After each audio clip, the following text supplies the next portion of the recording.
قرآن کریم نے اس بارے میں کسی قسم کا کوئی شبہ نہیں چھوڑا کہ اللہ تعالیٰ کی کوئی اولاد نہیں ہے۔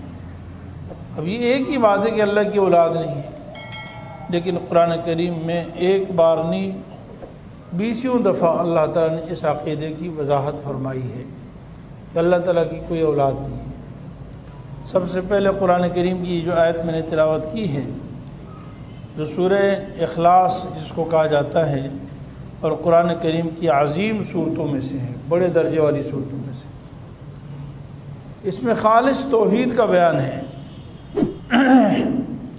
اور اس چھوٹی سی صورت میں اس بڑے عقیدے کا بیان ہے۔ قل هو اللہ احد، آپ کہہ دیجئے کہ وہ اللہ اکیلا ہے، اللہ الصمد، وہ بے نیاز ہے۔ صمد کا معنی جس کے سب محتاج ہوں اور وہ کسی کا محتاج نہ ہو، جس کے سب محتاج ہوں اور وہ کسی کا محتاج نہ ہو، یہ اصل معنی علماء فرماتے ہیں۔ وہ بے نیاز ہے۔ اب اولاد ہونا یہ محتاجگی کی دلیل ہوتی ہے۔ باپ کو ضرورت ہوتی ہے کہ میرے سہارا ہوں، میرے ہاتھ بٹانے والے ہوں، میرے معاون ہوں، میرے مشیر ہوں، میرا ساتھ دینے والے ہوں، تو اولاد کی ضرورت ہوتی ہے۔ لوگ کہتے ہیں جی ہمارا جس کی اولاد نہیں، کہتے اس کا کوئی سہارا نہیں دنیا میں۔ اور اولاد والد کے ساتھ گویا کہ شریک ہوتے ہیں۔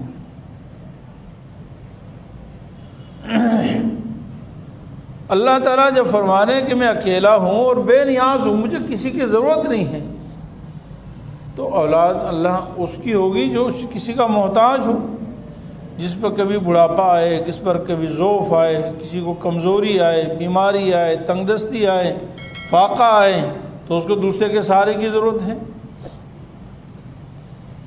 وَقُلِ الْحَمْدُ لِلَّهِ الَّذِي لَمْ يَتَّخِذْ وَلَدًا وَلَمْ يَكُنْ لَهُ شَرِيكٌ فِي الْمُلْكِ وَلَمْ يَكُنْ لَهُ وَلِيٌّ مِّنَ الذُّلِّ وَكَبِّرْهُ تَكْبِيرًا۔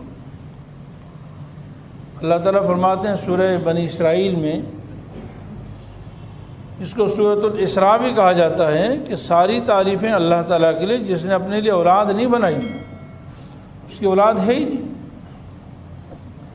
اس کا کوئی ہم پلہ نہیں ہے، اس کو اپنے ماتحتوں کی کبھی ضرورت نہیں پڑتی، اس کا کوئی بڑا نہیں ہے جس سے وہ مدد لے۔ یعنی عام طور پر دنیا میں 3 طرح سے تعاون ہوتا ہے۔ بعض دفعہ انسان اپنے ماتحتوں سے تعاون لیتا ہے، جیسے اولاد سے تعاون لیتے ہیں والدین اپنے اولاد کو۔ بعض دفعہ اپنے برابر والوں سے تعاون لیا جاتا ہے، جیسے کاروبار وغیرہ میں شراکت، پارٹنر وغیرہ، یا اور دوست احباب، رشتہ دار، بھائی وغیرہ سے تعاون دیا جاتا ہے۔ اور بعض دفعہ انسان اپنے اوپر سے تعاون لیتا ہے، جیسے حکومت کا سہارا، عدلیہ کا سہارا، فوج کا سہارا، پولیس کا سہارا، اپنے اوپر والے محکموں سے آدمی تعاون لیتا ہے۔ اللہ تعالیٰ نے فرمایا کہ مجھے کسی کی ضرورت ہی نہیں ہے، نہ مجھے ماتحت کی ضرورت، نہ مجھے برابر کی ضرورت، اور نہ مجھ سے کوئی بڑا ہے کہ میں اس سے سہارا ہوں۔ وَلَمْ يَكُنْ لَهُ شَرِيكٌ فِي الْمُلْكِ وَلَمْ يَكُنْ لَهُ وَلِيٌّ مِّنَ الذُّلِّ وَكَبِّرْهُ تَكْبِيرًا۔ وہ اللہ سب سے بڑے ہیں، سب سے بڑے اللہ کی ذات ہے۔ تو اللہ تعالیٰ فرماتے ہیں میری کوئی اولاد نہیں ہے، لم یلد ولم یولد۔ جب میں ساری کائنات سے بے نیاز ہوں تو نہ میری اولاد ہے اور نہ میں خود کسی سے پیدا ہوا ہوں۔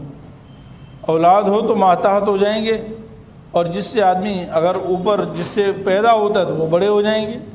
نہ مجھے چھوٹوں کی ضرورت، نہ مجھے بڑوں کی ضرورت، اور جو پیدا ہوتا ہے وہ تو حادث ہوتا ہے۔ اللہ تعالیٰ حادث نہیں ہے، اللہ تعالیٰ خالق ہیں، مالک ہیں، قدیم ہیں، ہمیشہ سے ہیں۔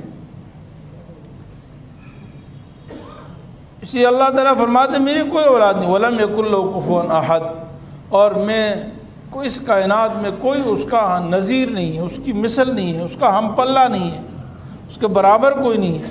مفتی صاحب کے YouTube چینل کو سبسکرائب کیجئے اور ان کے تازہ بیانات کے ذریعے اپنے علمی، اصلاحی اور فکری آبیاری کرتے رہیے۔ جزاکم اللہ۔